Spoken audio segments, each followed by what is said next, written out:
शुभकरं न स्मरामि क्षन्तव्यो मे पराधः शिव शिव शिव भो श्रीमहादेव शम्भो। ज्योतिष में आस्था और विश्वास रखने वाले सभी दर्शकों को प्यार भरा नमस्कार। मेरे इस YouTube चैनल ज्योतिष अथय ज्ञान सागर को सब्सक्राइब करें और साथ ही साथ बेल आइकॉन के बटन को प्रेस करें ताकि सभी नोटिफिकेशन आपको मिलती रहें। वीडियो में दी गई जानकारी अगर आपको महत्वपूर्ण और ज्ञानवर्धक लगती है तो इसको शेयर और लाइक करना ना भूलें ताकि आपका प्यार और सपोर्ट इसी तरह से मुझे मिलता रहे। मई के महीने में बहुत सारे ग्रहों का परिवर्तन हो रहा है। कुछ अपना राशि परिवर्तन कर रहे हैं तो कुछ ग्रह अपनी ही राशि में मार्गी से वक्री हो रहे हैं। तो उसी श्रृंखला में आज मैं आपको बताने वाली हूँ कि जो गुरु ग्रह हैं वो 15 तारीख को वक्री हो चुके हैं मकर राशि में। तो जब भी कोई भी ग्रह वक्री होता है तो वो क्या प्रभाव देता है, कैसा प्रभाव देता है, और गुरु वाले जो लोग गुरु से प्रभावित होते हैं उन लोगों की पहचान क्या होती है, वो किस तरह के व्यक्ति होते हैं, उनका हुलिया कैसा होता है, शरीर का आकार कैसा होता है, बातचीत करने का ढंग, ये सब चीज़ें जो है उनके ऊपर प्रभावित होती हैं जो लोग गुरु से प्रभावित होते हैं। कई लोगों की कुंडली में गुरु जो है शुभ जगह पे बैठे हुए हैं तो वो शुभ प्रभाव देंगे। जब भी गोचर में गुरु उस स्थान पर आएंगे तो उनको अति शुभ प्रभाव मिलेगा, और जब गुरु जो है शुभ प्रभाव पर नहीं बैठे हुए हैं तो फिर उनको वहाँ पे नुकसान होने लगता है। लेकिन जब शास्त्र में ये कहा गया है कि कोई भी ग्रह जब भी वक्री होता है तो वो दुगनी मात्रा से जो है अपना शुभ या अशुभ प्रभाव देने लगता है। तो आज मैं आपको बताऊंगी कि गुरु का 12 भावों में क्या शुभ या अशुभ फल होता है, और खासकर वक्री गुरु का। तो वक्री गुरु में जो मैं वक्री गुरु का प्रभाव आपको बताऊंगी वही प्रभाव जो है अगर वो वक्री नहीं होता है तो वो प्रभाव भी तब सेम ही रहेगा, लेकिन सिर्फ उस के जो कार्य तत्व में जो है उतना अधिक बढ़ के वृद्धि नहीं होती है जितना वक्री गुरु या वक्री ग्रह आपको देते हैं। तो वीडियो शुरू करने से पहले मैं डिम्पल सांडिलिया ज्योतिष अथय ज्ञान सागर के माध्यम से अपने सभी नवीन और पुराने दर्शकों का हार्दिक स्वागत करती हूँ। नमस्कार। बृहस्पति, नवग्रहों में बृहस्पति जो है सबसे ही बड़ा ग्रह है, सबसे भारी ग्रह है और सबसे बुजुर्ग ग्रह है। तो अगर आप देखेंगे तो मैंने यहाँ पे कुंडली बना के रखी है। ये कुंडली जो बनी हुई है मकर लगन की कुंडली है, क्योंकि गुरु जो है मकर में ही वक्री हुए हैं 15 तारीख को, और 11 तारीख को शनि भी ऑलरेडी वक्री हो चुकी हैं। तो जब दो ग्रह, और ऑलरेडी जैसे मैंने कहा था पहले भी कि शुक्र ने भी जो है राशि परिवर्तन किया था, शुक्र के बाद सूर्य ने भी 15 तारीख को राशि परिवर्तन किया, और 15 तारीख को ही गुरु भी वक्री हुए। शुक्र जो है अपनी ही राशि में इस वक्त जो है वक्री अवस्था में चल रहे हैं। तो बादलों की स्थिति, मतलब आप कह सकते हैं कि जो ग्रहों की या ब्रह्मांड की जो स्थिति है वो बहुत ही उथल पुथल वाली है, क्योंकि इतने सारे ग्रह जब वक्री हो जाते हैं तो कुछ ना कुछ जो है शुभ भी होता है लेकिन अशुभ भी होता है। अशुभ क्या होता है उसके लिए मैं एक और वीडियो बनाऊंगी, तब मैं आपको जानकारी दूंगी। तो अभी ये कुंडली के आधार पर मैं आपको बता रही हूँ। पहले मैं थोड़ा गुरु के बारे में थोड़ा सा आपको बताना चाहती हूँ। हो सकता है आपको पता हो, लेकिन काफ़ी लोगों को इन चीज़ों के बारे में जानकारी नहीं होगी, क्योंकि जो भी मैं जानकारी आपको दे रही हूँ ये संहिता में बताया गया है, उसी के आधार पर मैं आपको बता रही हूँ।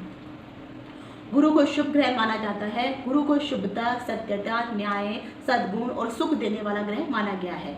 इस ग्रह को कुंडली में जो है द्वितीय यानी ये दूसरा वाला स्थान, पंचम का स्थान, नवम स्थान और दसम स्थान, इसमें जो है, और एकादश भाव, इस भाव में जो है इनको कारक माना गया है। और यहाँ पर जब भी ये गुरु जाते हैं तो कुछ ना कुछ शुभ या फल अवश्य देते हैं। ज्योतिष के अनुसार यह पुनर्वसु, विशाखा और पूर्वभाद्रा नक्षत्र के स्वामी होते हैं।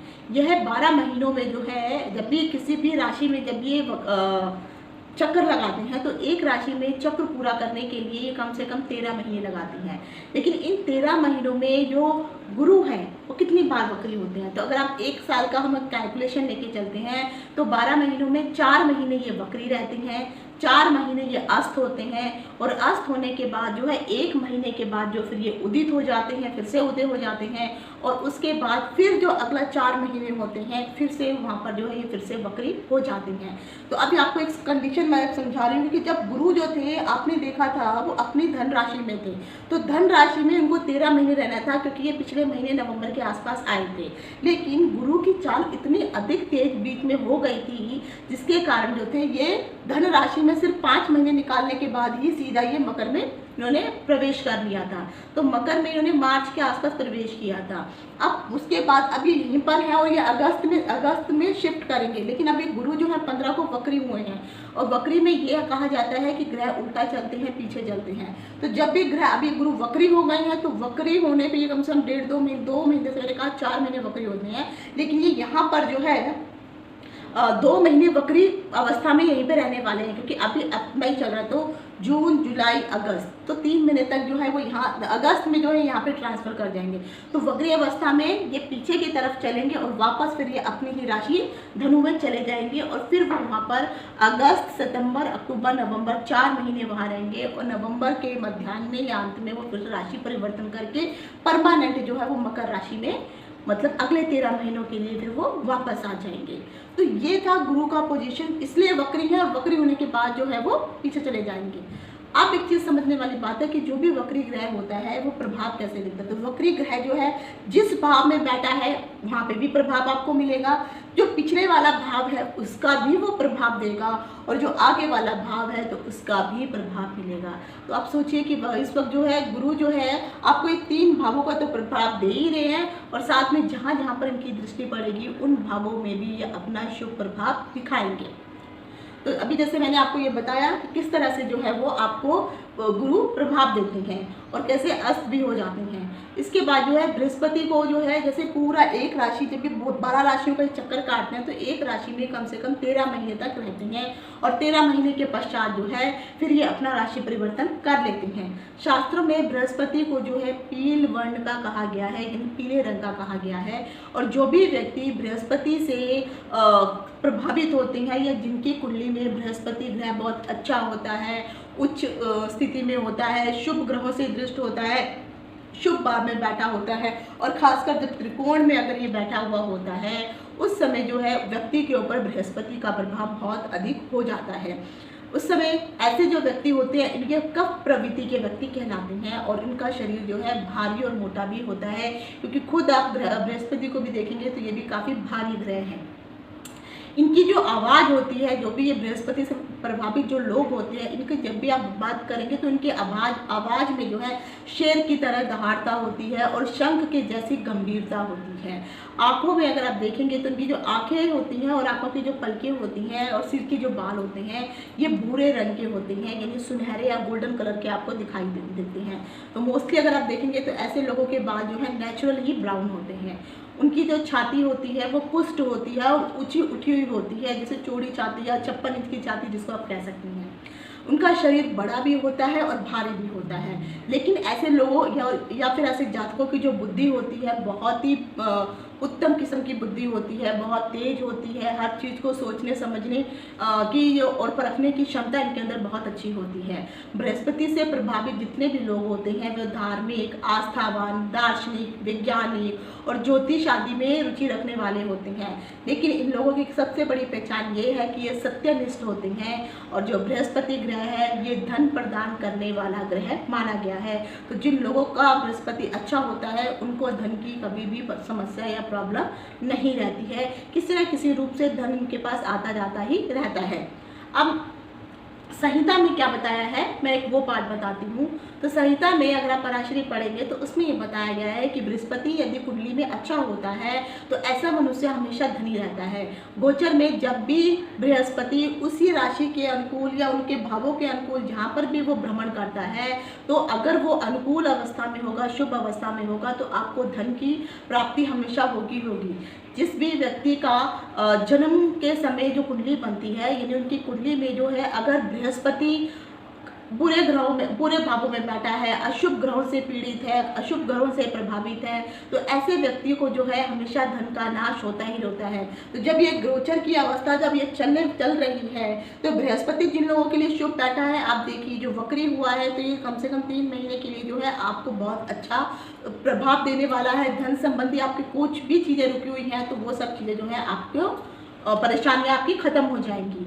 अगर बहुत से जातकों का लेकिन ऐसे समय में जब ये वक्री होता है तो उस समय जातकों का जो शरीर में भारीपन हो जाएगा, शरीर मोटा हो जाएगा और कहीं ना कहीं उनको जो है प्रॉब्लम भी हो जाएंगी। जिन लोगों का जो गुरु है अगर खराब होता है तो उनको दमा की, अस्थमा की बीमारी होती है। और गुरु को जो है हम मीठे के साथ भी जोड़ते हैं। गुरु मीठा है तो उसके कारण उनका गुरु खराब है तो उनको शुगर या मधुमेह की बीमारी तक भी हो जाती है। और खासकर गुरु को जो है वसा प्रधान कहा गया है। तो कई ऋषियों का ये भी मानना है कि गुरु के कारण जो है उनके शरीर में बहुत अधिक मात्रा में चर्बी हो जाती है और व्यक्ति जो है वो मोटा हो जाता है। तो गुरु से प्रभावित लोगों की ये खासियत जरूर रहती है। कुंडली में बृहस्पति पंचम, सप्तम और नवम इन भावों पे जो है हमेशा पूर्ण दृष्टि देता है। तो इस वक्त गुरु केंद्र में है तो इनकी जो है 5वीं दृष्टि यहाँ पर जाएगी, फिर यहाँ पे 7वीं दृष्टि, फिर 7वीं दृष्टि जाएगी और 9वीं दृष्टि जाएगी। तो यहाँ पे जो इनकी 3 दृष्टियाँ हैं ये 100% यानी पूर्ण दृष्टियाँ, 100% की दृष्टियाँ हैं। लेकिन इसके अलावा ग्रहों की अन्य 1 पाद, 2 पाद, 3 पाद दृष्टियाँ भी रहती हैं। तो अगर आप बृहस्पति को देखेंगे जो तीसरा भाव होता है तो 1, 2, 3, तो तीसरा भाव ये हो गया। तो यहाँ पे और 10वां भाव यहाँ पर, तो यहाँ पर भी इनकी जो है 25% की दृष्टि रहेगी। तो आप ये मत सोचिए कि इनकी दृष्टि अगर यहाँ पड़ रही है तो यहाँ पे कुछ नहीं मिलेगा, यहाँ पर भी आपको फायदा होगा। तो अगर मकर राशि को भी लेके चलूँ तो यहाँ पर अगर आएगा तो आपको नौकरी में जो है सुगमता मिलेगी, नौकरी में कार्य थोड़ा अच्छा मिलेगा, आपकी सैलरी में वृद्धि हो सकती है। तो इस प्रकार से जो है ये गुरु शुभ प्रभाव देता है। उसके बाद गुरु की 4थी और 8वीं दृष्टि भी होती है, यानी 1, 2, 3, 4, तो यानी मेष राशि में उनकी 4थी दृष्टि आ जाएगी और 5, 6, 7, 8 और अष्टम भाव में इनकी 8वीं दृष्टि पड़ जाएगी। तो ये वाली जो दृष्टि है ये 50% की दृष्टि रहती है, 50% की दृष्टि रहती है, तो ये अधिक प्रभावशाली रहती है। और उसके बाद उनकी जो दृष्टि आ जाती है वो 75% की दृष्टि आती है।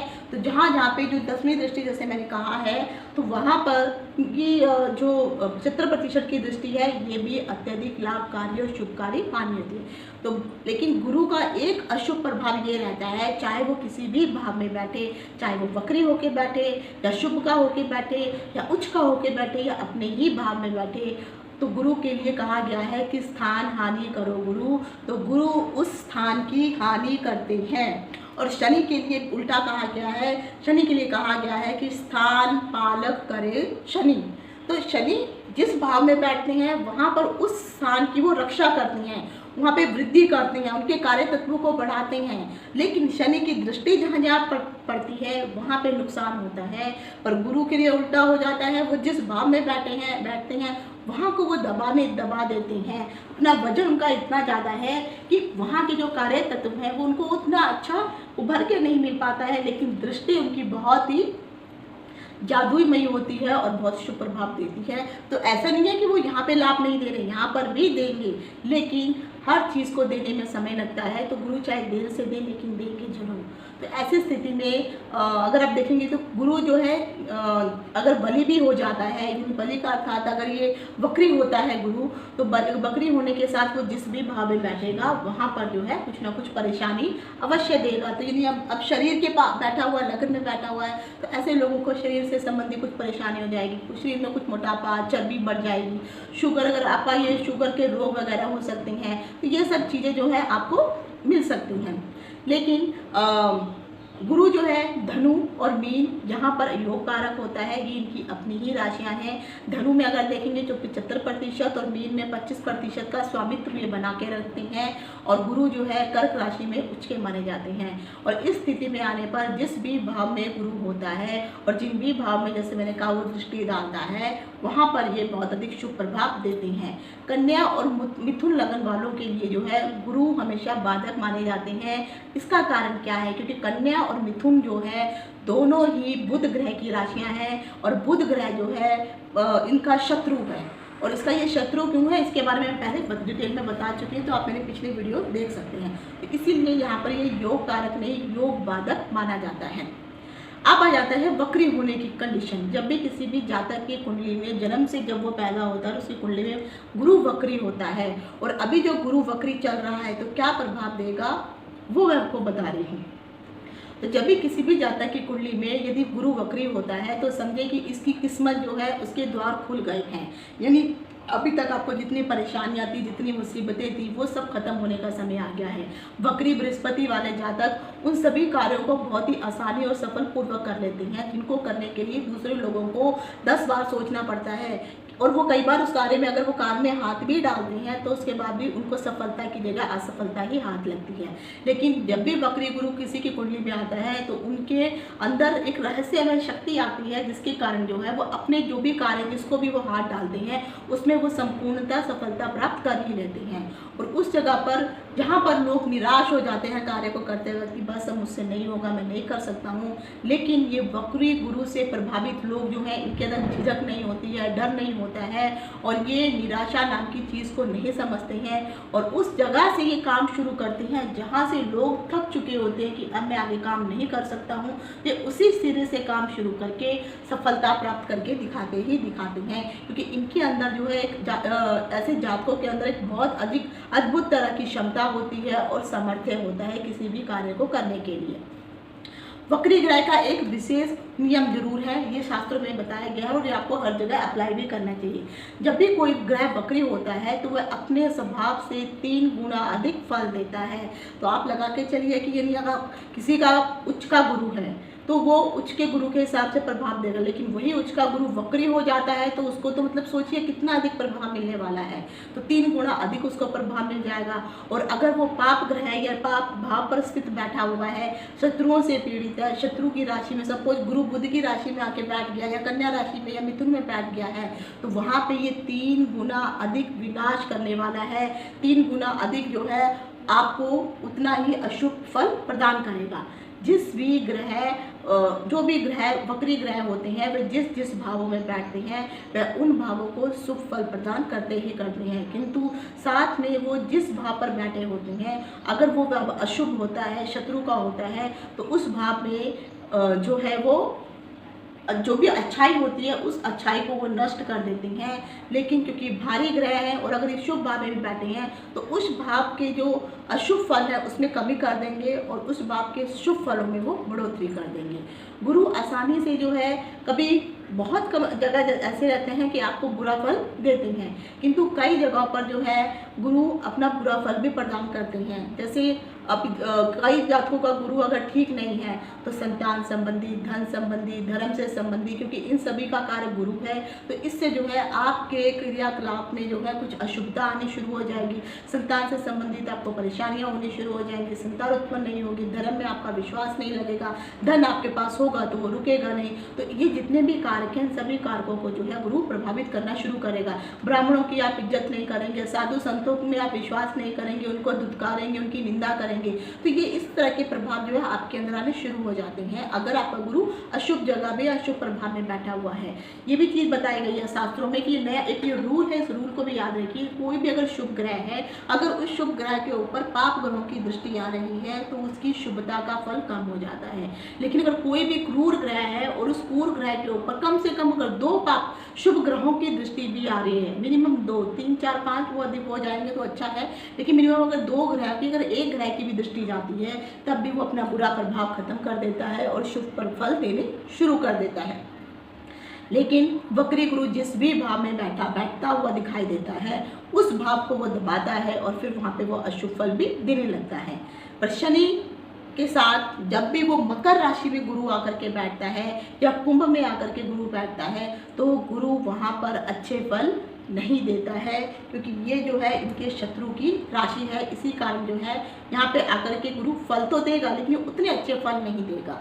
नक्षत्रों के हिसाब से कहा गया है, क्योंकि गुरु इस वक्त जो है उत्तराषाढ़ा नक्षत्र में चल रहे हैं, जो चंद्रमा का नक्षत्र है, तो पूर्वाषाढ़ा उत्तराषाढ़ा में गुरु कभी भी अगर आता है तो उस समय जब भी वर्षा होती है तो 3 महीने तक लगातार वर्षा होती है। तो जो उत्तराषाढ़ा नक्षत्र से संबंधित जो भी देश राष्ट्र आते हैं या जो भी राज्य आते हैं, आप देख रहे होंगे कई राज्य ऐसे हैं जहाँ पे मूसलाधार बारिश हो रही है, तो क्योंकि गुरु उत्तराषाढ़ा नक्षत्र में विराजमान है इसीलिए। और शनि, और वहाँ पे ओले गिर रहे हैं, तो ओले गिरने का कारण शनि है, क्योंकि शनि भी वक्री है, वो भी 11 तारीख से वक्री हो गए, तो इसके कारण जो है वहाँ पे लगातार अच्छी वर्षा होती है, धर्म में वृद्धि होती है। जो आरोग्यता है, जो अभी अगर आप देख रहे हैं इस वक्त कोरोना वायरस को लेकर के त्राहिमाम मचा हुआ है, लेकिन आप देखिए ये महीने के अंत तक कोरोना वायरस बहुत अधिक मात्रा में समाप्ति की कगार पर आ जाएगा, क्योंकि गुरु वक्री हो गए हैं, शनि ऑलरेडी वक्री हैं, इनकी दृष्टियां भी प्रभाव देंगी। और फिर उसके बाद जो है पृथ्वी पर जो है कहीं कहीं पर ऐसा भी होगा कि अकाल पड़ने की स्थिति भी उत्पन्न हो जाती है। तो जो जो उत्तराषाढ़ा नक्षत्र जो है उत्तर भारत को इंडिकेट करता है, मकर राशि जो है ये भी उत्तरी पश्चिम हिस्से को इंडिकेट करती है, तो यहाँ पर जो है कुछ ना कुछ जो है आपको प्रभाव देखने को अधिक मिलेगा। तो जब भी बृहस्पति के जो नक्षत्र होते हैं उसमें पुष्य नक्षत्र को सबसे अधिक पवित्र माना गया है, और जो पुष्य नक्षत्र होता है वो शनि का नक्षत्र होता है। तो जब भी कभी बृहस्पति पुष्य नक्षत्र में जाते हैं, इसलिए कई बार कहा जाता है आज गुरु पुष्य योग है, तो गुरु पुष्य योग में अगर आप कोई भी अच्छा काम करेंगे तो उसमें सफलता अवश्य आपको मिलती है। तो जब भी गुरु जो है शनि के नक्षत्र पुष्य नक्षत्र में जाता है, उस समय जो है 6 प्रकार के जो अलग अलग प्रकार के जो भय होते हैं जनता के अंदर, समाज के अंदर, व्यक्तियों के अंदर, उन सभी भयों को वो नष्ट कर देता है और सुख की उत्पत्ति करता है। जो राजा लोग होते हैं, यानी जो मंत्री वगैरह हैं, इस वक्त जो अब हमारे प्रधानमंत्री है, ये दूसरे देश के जो बड़े बड़े राजनीतिज्ञ लोग हैं, इन लोगों के अंदर भी एक सुकून रहता है, एक दूसरे के प्रति मित्रतावृत व्यवहार करते हैं, प्रजा सुखी हो जाती है, आनंदमय हो जाती है और आनंद को प्राप्त भी करती है। तथा पृथ्वी के ऊपर जो है इस प्रकार का वातावरण हो जाता है, मान लो कि जैसे पृथ्वी जो है स्वर्ग के समान हो गई हो। तो क्योंकि पृथ्वी के लोग भी सुखी हो जाते हैं, तो इतना अधिक प्रभाव देते हैं जब भी कभी ये पुष्य नक्षत्र में जाते हैं। और ये अभी क्योंकि गुरु पुष्य नक्षत्र में अभी नहीं आए हैं, जब ये अगली बार मकर राशि में अगले साल मतलब ये नवंबर के बाद जब है गुरु आएंगे 13 महीनों के लिए, उस समय पुष्य नक्षत्र में जाएंगे, तब मैं आपको पूरी जानकारी दूंगी। तब आप देखना उस समय पूरे विश्व की हालत कैसी होगी, क्या क्या प्रभाव मिलेगा, वो सब मैं आपको बताऊंगी।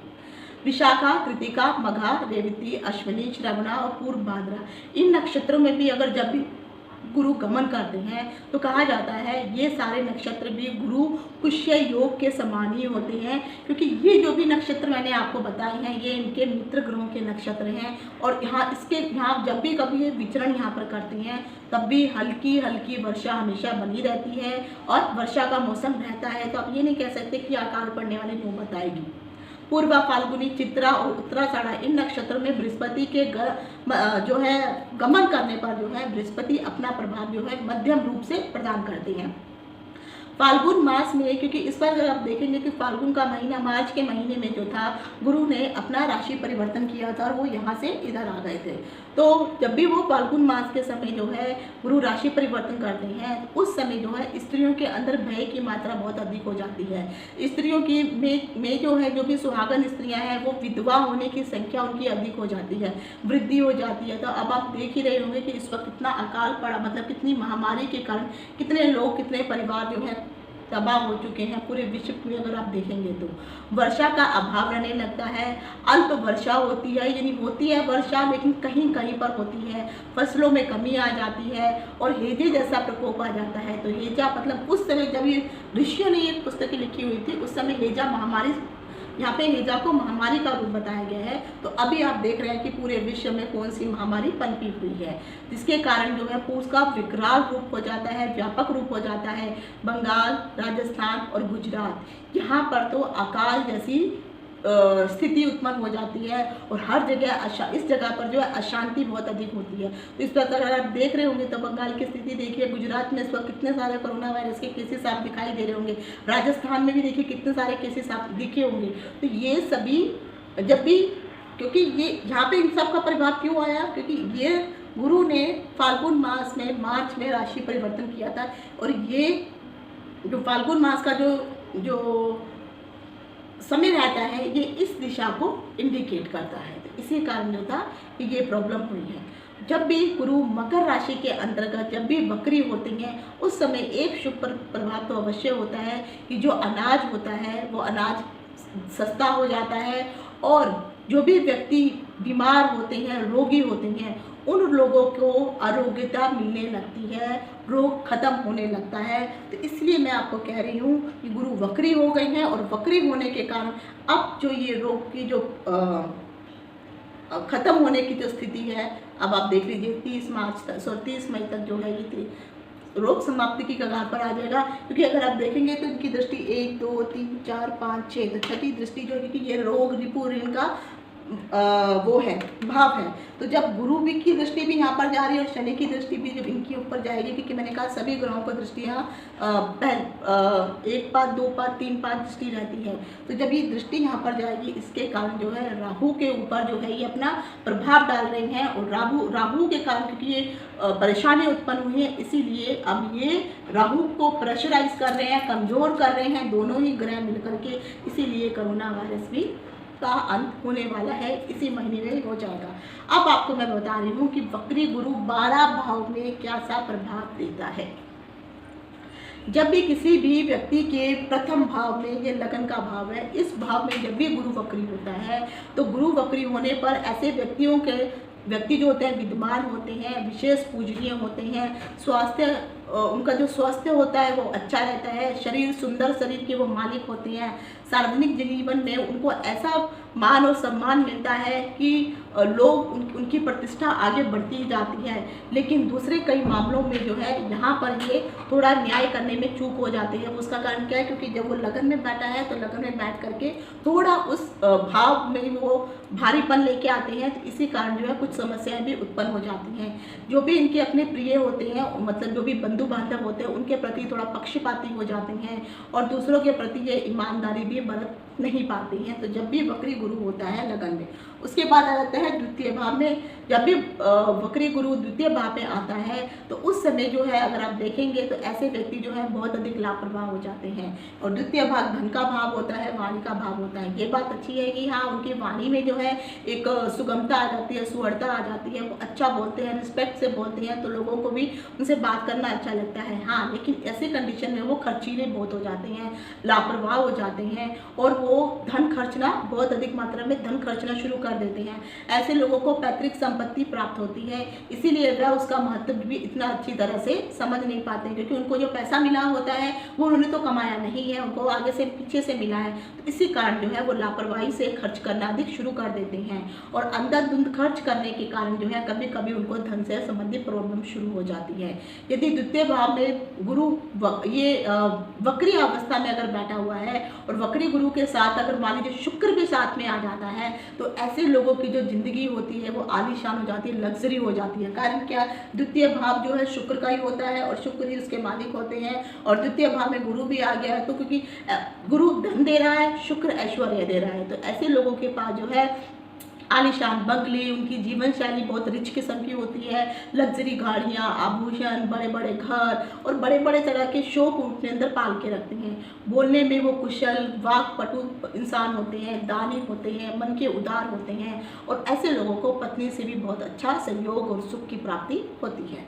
अब आ जाता है कि तृतीय भाव में जिन लोगों का जो है, तृतीय भाव में अगर गुरु आ जाता है तो जिस भी जातक का गुरु यहाँ पर वक्री अवस्था में अगर होता है तो वहाँ पर उसको मिला जुला प्रभाव आएगा। क्योंकि तीसरा भाव मैंने कहा था मिथुन राशि का होता है, तो मिथुन राशि में गुरु उतना अच्छा प्रभाव नहीं देते हैं। लेकिन ऐसा व्यक्ति स्वयं के प्रयासों से अगर चाहता है तो वहाँ पर वह उच्च पदवी को भी प्राप्त कर लेता है। उसके मन की जो भी इच्छाएं हैं वह अपनी लगन और मेहनत से उन सभी इच्छाओं की पूर्ति वो कर लेता है। शिक्षा के क्षेत्र में वो पढ़ाई के वक्त थोड़ी सी वो लापरवाही जरूर वो बरतने लगता है, लेकिन आगे चल के जो है वो शिक्षा के प्रति भी उसका मन लगने लगता है और फिर वो उच्च कोटि तक की शिक्षा प्राप्त कर लेता है। धन भी खूब संचय करता है, लेकिन अत्यधिक धन और अत्यधिक पद जब ऊपर हो जाता है तो व्यक्ति के अंदर घमंड आ जाता है, अभिमान आ जाता है, व्यक्ति अहंकारी हो जाता है और जिसके कारण जो है फिर ऐसे व्यक्ति जो है थोड़े क्रूएल बन जाते हैं, अहंकारी बन जाते हैं और अपने से निम्न लोगों के साथ जो है वो दुराचार करने लगते हैं, दूसरों का अपमान करने लगते हैं और बाद में वो अन्यायी भी हो जाते हैं। तो फिर जिसके कारण जो है फिर उनकी मान प्रतिष्ठा में धीरे धीरे धब्बा लगना शुरू हो जाता है। तो ये द्वितीय तृतीय भाव में वक्री गुरु की पहचान यही है। अब आ जाता है चतुर्थ भाव जो सुख का भाव है। अगर इस भाव में किसी भी जातक का गुरु वक्री होता है तो ऐसा व्यक्ति बहुत अधिक घमंडी हो जाता है ऐसा व्यक्ति अपने ही परिवार और समाज के प्रति जो है उदार नहीं रह पाता। हाँ, हालांकि अगर देखिए जो सुख का भाव है वो दब गया है, लेकिन माता से उसको अच्छा स्नेह मिलता है। दूसरों के बारे में जो है वो पहले से ही जो है उनके बारे में सोच के भी रखता है। अगर वहाँ पर वो पहले से ही कोई वहाँ पे शुभ ग्रह इत्यादि बैठा हुआ है, तब वहाँ पर जाके कुछ वहाँ पे शुभता बढ़ जाती है। ऐसे लोग पूर्वाग्रह वाले होते हैं, यानी उनको पहले से ही इस चीज़ के बारे में पता चल जाता है कि आगे क्या होने वाला है। वह अपने ही मन में कई लोगों के प्रति जो है ईर्ष्या रखने लगते हैं, उनके प्रति जो है अच्छी भावना नहीं रखते हैं, दुष्भावना रखते हैं और उनसे दुश्मनी तक भी वो पाने लगते हैं। अगर यही लोग अपना व्यवहार बदल लेते हैं तो उनके जीवन की शैली जो है बहुत अच्छी हो जाती है। उनके लिए कुछ भी पाना संभव नहीं होता है। हर प्रकार के सुखों का उनको जो है सुख उनको प्राप्त होता है। धन, सम्मान, यश, कीर्ति, ये सब चीज़ें जो है वो प्राप्त कर सकती हैं, लेकिन जो भी उनके अंदर की जो बुराइयां हैं, अगर वो उन बुराइयों को समाप्त कर लेंगे तो अब आ जाता है यही गुरु जो है अगर पंचम भाव में बैठा हुआ है वक्री होकर के, तो पंचम भाव में जब भी गुरु वक्री होकर के बैठा हुआ है तो ऐसे व्यक्तियों को अपने व्यक्तियों की जो भी संतान होती है वो अत्यधिक बुद्धिमान होती है, सौम्य किस्म की संतान होती है, शिष्टाचार, मैनर्स वगैरह सब उसको बहुत अच्छे होते हैं। लेकिन ऐसा व्यक्ति जो है अपने संतान के प्रति जो है उतना अधिक लगाव नहीं रखता है, उसको उतना मोह नहीं होता है अपनी संतान के प्रति। ऐसा व्यक्ति भी जो है अपनी पत्नी के अलावा जो है कई अगर अन्य स्त्रियों के साथ भी वो जो है अनैतिक संबंध बनाने लगता है। पंचम में अगर गुरु वक्री हो जाता है तो गुरु, जैसे मैंने कहा, संतान का सुख का कारक होता है। तो अगर यहाँ पे शुभ ग्रहों की दृष्टि आ रही है तो उसको, ऐसे गुरु को तो कहा जाता है कि 5 पुत्र प्रदान किए जाते हैं। तो जिनका भी गुरु पंचम भाव में है और वक्री अवस्था में, तो ऐसे व्यक्तियों को 5 पुत्र अवश्य होते हैं। लेकिन आज के समय में ऐसा नहीं है, तो कम से कम जो भी उनके पुत्र होंगे, और शास्त्रों में तो यहाँ तक कहा गया है कि ऐसा जिसका भी पंचम का गुरु है, उच्च का गुरु है और उच्च का गुरु होकर के बैठा हुआ है और वक्री होकर के बैठा हुआ है, तो ऐसे गुरु वाले जो जातक के जो संतान होती है वो अति बुद्धिमान, दीर्घायु वाली होती है। और जो भी उनका पहला पुत्र होता है, ऐसा पुत्र अगले 7 पीढ़ियों के कुल को तारने वाला कहा जाता है। लेकिन वक्री गुरु कुछ ना कुछ अशुभ प्रभाव भी दिखाता है, क्योंकि अगर यहीं पर ये पंचम स्थान में जो है कुंभ राशि या कर्क राशि में यही अगर व्यक्ति के कुंडली में, जैसे मैंने कहा कि अगर ये स्थित होता है, तो ऐसे व्यक्तियों को जो है शुरू में हो सकता है थोड़ी संतान में प्रॉब्लम हो, लेकिन उनको संतान अवश्य होती है। मीन में हो तो संतान ऐसे जातकों को कम होती है। धनु में राशि में अगर यहीं पे धनु राशि हो, तो धनु राशि में गुरु हो, तो ऐसे लोगों को जो है कष्ट होता है, लेकिन कष्ट के बाद भी संतान अवश्य हो ही जाता ही है। हालांकि जब भी पंचम भाव में गुरु वक्री होता है तो ऐसे जो जातक होते हैं वो किसी जगह का मुखिया अवश्य होते हैं, चाहे वो अपने परिवार के मुखिया हो, चाहे वो अपने गांव के मुखिया हो, या कोई सरपंच हो, या कोई एमएलए वगैरह हो। धन और सरकार से संबंधित जो है इनको बहुत अधिक लाभ और प्रभाव मिलता रहता है और ऐसे लोगों का सम्मान भी होता है। लेकिन अगर अपनी बुराइयां छोड़ दे तो उनको जो है, क्योंकि गुरु में एक ही चीज़ कही है कि अगर वो बुराइयों को त्याग देते हैं व्यक्ति, उनका ध्यान उस तरफ नहीं जाता है, तो यही गुरु उनको राजा से, रंग से राजा तक भी बना देता है। अगर यही गुरु छठे भाव में आता है, तो छठे भाव में गुरु अगर वक्री हो तो ऐसा व्यक्ति बलवान, शक्तिशाली, शत्रुओं को परास्त करने वाला होता है। व्यवसाय की अपेक्षा ऐसे लोग जो है नौकरी करना ज़्यादा पसंद करते हैं और नौकरी में ही उनको लाभ भी होता है। व्यवसाय में हाथ डालेंगे तो आपको हानि अधिक मिलेगी, लाभ कम मिलेगा। ऐसे लोग स्वास्थ्य विभाग में उच्च पदों तक पे भी काम करने वाले होते हैं। अगर छठे भाव में जब भी गुरु वक्री होता है तो ऐसे लोगों को स्वास्थ्य के प्रति जो है वो लापरवाही बरतनी शुरू हो जाती है, तो शरीर से संबंधित उनको प्रॉब्लम शुरू हो जाती हैं। लोगों के अंदर ब्लड प्रेशर, डायबिटीज़, लीवर संबंधी जो भी रोग होते हैं, इनसे उनको पीड़ा शुरू होने लग पड़ती है। जीवन साथी जो उनका होता है वह उच्च कुल का होता है, धनवान यानी अच्छे घर का होता है, और उसके साथ साथ कहीं ना कहीं जीवन साथी जो है परोपकारी भी अवश्य होता है। यही गुरु अगर सप्तम भाव में वक्री हो तो उस ऐसे जातकों का जो विवाह के बाद ही हमेशा भाग्य उदय होता है। जीवन साथी उच्च कुल का, धनवान, परोपकारी, सुख देने वाला, उसकी सहायता करने वाला, कदम से कदम मिलाने वाला और दुख में उसका सहयोग देने वाला होता है। मेष, सिंह, मिथुन, धनु राशि में गुरु हो तो ऐसे व्यक्तियों को जो है उच्च शिक्षा प्राप्त होती है। लेकिन वहीं पे कुंभ का गुरु हो तो पुत्र संतान की चिंता हमेशा उनको लगी रहती है। तो यानी जो उनका जो पुत्र होता है वो कुछ ना कुछ इस प्रकार के क्रियाकलाप करता है कि जिसके कारण उनको परेशानी लगी रहती है। वृषभ, कन्या, कर्क, वृश्चिक, मीन इस राशि का अगर गुरु होता है तो ऐसे व्यक्ति के अंदर महत्वाकांक्षा बहुत अधिक हो जाती है और जिसके कारण जो है वो हर तरह के कार्यों को करने के लिए आतुर हो जाते हैं और फिर उनकी महत्वाकांक्षा इतनी अधिक बढ़ जाती है कि वो बिना सोचे समझे अगर बिजनेस में अगर वो कहीं पे ट्राई करने की सोचते हैं तो फिर उनको जो है अधिक लाभ नहीं मिल पाता है। तुला या मकर का गुरु जब भी हो तो ऐसे व्यक्तियों को जो है 2 शादी के योग बनते हैं। तो या तो उनका जो है अगर 2 शादी नहीं भी हो तो उनकी एक वाइफ होगी और एक उनका बाहर एक एक्स्ट्रा मैरिटल अफेयर जरूर चलता है। अब यही गुरु अष्टम भाव में आ जाता है तो जब भी अष्टम भाव में वक्री गुरु हो तो व्यक्ति तंत्र, मंत्र, जादू टोना इस प्रकार की दुनिया में खो जाते हैं और इनको सीखने में बहुत अधिक रुचि रखते हैं क्योंकि ये जो हिस्सा है ये गूढ़ ज्ञान का हिस्सा है, अलौकिक ज्ञान का हिस्सा है। तो ऐसे लोग जो है कई बार घर परिवार तक को भी त्याग देते हैं और इस ज्ञान की तलाश में भटकने लगते हैं। ऐसे कई लोग जो है अगर उनका ज्ञान सही जगह पर पाने की अगर कोशिश करें तो तंत्र मंत्र में बहुत अधिक विश्वास करने लगते हैं और अगर ये सीखने पे आए तो यहाँ पे अच्छे सीख करके इसके बादशाह तक भी बन जाते हैं।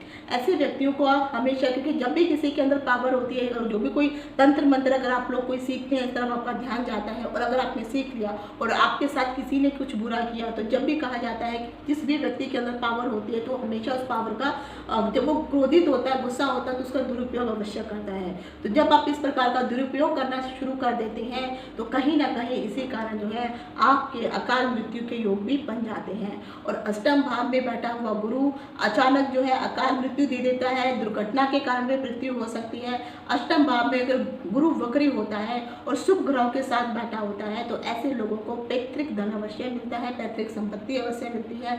और ऐसा व्यक्ति अगर अच्छे गुणों, अच्छे चीज़ों के ऊपर ध्यान लगाए, ज्योतिष सीखे, मंत्र इत्यादि सीखे, गुरु बने, शास्त्री बने या विद्वान बने तो ऐसे लोगों का रुतबा बहुत अधिक होता है। ऐसे लोग धनवान हो जाते हैं और अपने इन्हीं ग्रहों के कारण ही फिर वो दुनिया और का कल्याण करने लगते हैं। तो अष्टम में बैठा हुआ गुरु जो है ये इस प्रकार का प्रभाव देता है। अगर आप रावण की कुंडली देखेंगे तो रावण की कुंडली में गुरु भी अष्टम भाव में बैठा हुआ था और उच्च का होकर के बैठा हुआ था। तो ये सब जग जाहिर है कि रावण एक बहुत बड़ा तांत्रिक था। रावण का दिमाग इतना बड़ा, ज़्यादा बुद्धिमान, तीव्र था कि उसके अंदर एक नहीं 10 दिमाग शामिल थे। लेकिन ये भी सबको पता है रावण ने किस प्रकार से ऋषि मुनियों के ऊपर अत्याचार की, क्योंकि गुरु जो है ब्राह्मण है और ब्राह्मण और ऋषियों का जो अगर आप निरादर करोगे तो उसका फल तो आपको भुगतना ही पड़ेगा। तो उसी प्रकार रावण की मृत्यु कैसे हुई, कैसे उसने सीता का हरण किया और अंत में अचानक फिर उसकी मृत्यु भी हो गई। तो ये अष्टम भाव में अगर गुरु आप बुरे कार्यकलाप में चले जाते हैं तो आपको जो है इस प्रकार का फल भुगतना भी पड़ता है। अब आ जाते हैं नवम भाव। नवम भाव में बृहस्पति जब भी इस भाव में आ जाता है तो ऐसे व्यक्तियां जो है बहुत अमीर होता है, पैसों की कभी कमी नहीं होती है। ऐसे लोगों के पास चार बड़े घर होते हैं। अगर इनके पास 4 बड़े घर ना भी हो तो भी शास्त्र में कहा गया है तो इनका अगर एक घर भी हो तो वो भी 4 मंजिल तक बना हुआ घर होगा और या फिर वो 4 भवनों के मालिक होते हैं। राजा और सरकार और उच्च अधिकारियों से हमेशा इनके अच्छे संबंध होते हैं, घनिष्ठता रहती है, एक दूसरे के प्रति ये अच्छा आदर भाव रखते हैं। ऐसे व्यक्ति धर्मवीरू होते हैं, धर्म के प्रति आस्था, श्रद्धा, विश्वास इत्यादि रखते हैं। अपनी मनपसंद बात ना कहने पर ऐसे व्यक्ति जो हैं बहुत जल्दी क्रोधित भी हो जाते हैं। अगर ऐसे व्यक्तियों से अगर आप लोग उनकी तारीफ करोगे तो उनको अच्छा लगता है, लेकिन अगर कुछ आपने गलत किया तो बहुत जल्दी गुस्से में भी आ जाते हैं। और ऐसे व्यक्तियों को अगर आप उनके मन मुताबिक बात करते हैं, सही बातें करते हैं तो ऐसे व्यक्तियों के से जो है आप हमेशा आशीर्वाद प्राप्त करते रहते हैं। और ये व्यक्ति जो है हमेशा किसी न किसी रूप से जो है धर्म आस्था में विश्वास रखते हैं। धार्मिक संबंधी कार्यक्रम जितने होते हैं सब में बढ़ चढ़ कर भाग लेते हैं, धार्मिक स्थलों में जाते हैं। बल्कि कई बार तो ऐसे व्यक्ति धर्म के में कहीं पर कोई कुछ बन रहा हो, कोई मंदिर वगैरह इत्यादि बन रहा हो तो ऐसे व्यक्ति जो है हवन पूजा पाठ वगैरह करने में कभी पीछे नहीं हटते हैं और धर्म का हमेशा आचरण अपना के रखते हैं। और धार्मिक जगह और धार्मिक स्थलों में कहीं पर दान देना हो तो कभी भी ये पीछे नहीं हटते हैं।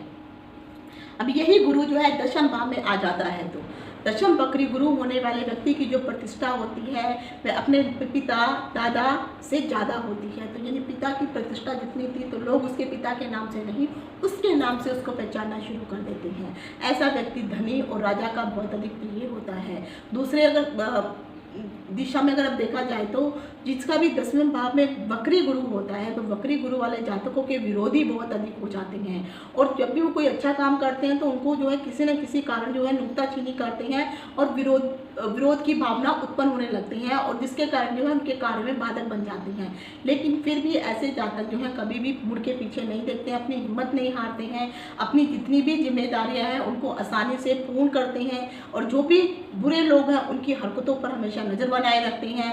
कमजोर निर्णय लेने और क्षमता के कारण कई बार जो है ऐसे व्यक्ति जो है उनको अगर कोई अच्छा अवसर भी आता है तो कई बार वो डर के कारण या बहुत अधिक क्रिटिसाइज होने के कारण जो है वो अच्छे अवसरों को भी हाथ से छोड़ देती हैं। तो ये थोड़ा उनका नेगेटिव प्रॉब्लम हो जाता है। नहीं तो ऐसे लोग जो हैं बहुत इंटेलिजेंट होते हैं, उनको जो है कार्य क्षेत्र में हमेशा उच्च पदवी की प्राप्ति होती रहती है और जो भी वो कार्य करते हैं लगन से कार्य करते हैं।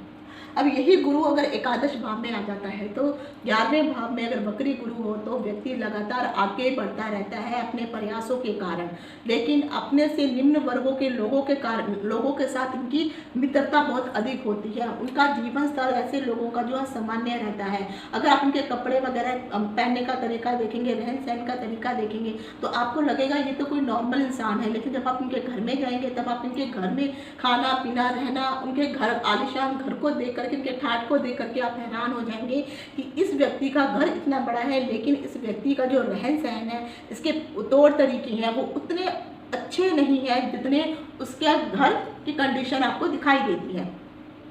ऐसे व्यक्तियों की छोट, क्योंकि ऐसे व्यक्ति जो है निम्न कोटि के लोगों के साथ रहना ज़्यादा पसंद करते हैं तो उनकी सोच भी उसी प्रकार से छोटी होती चली जाती है।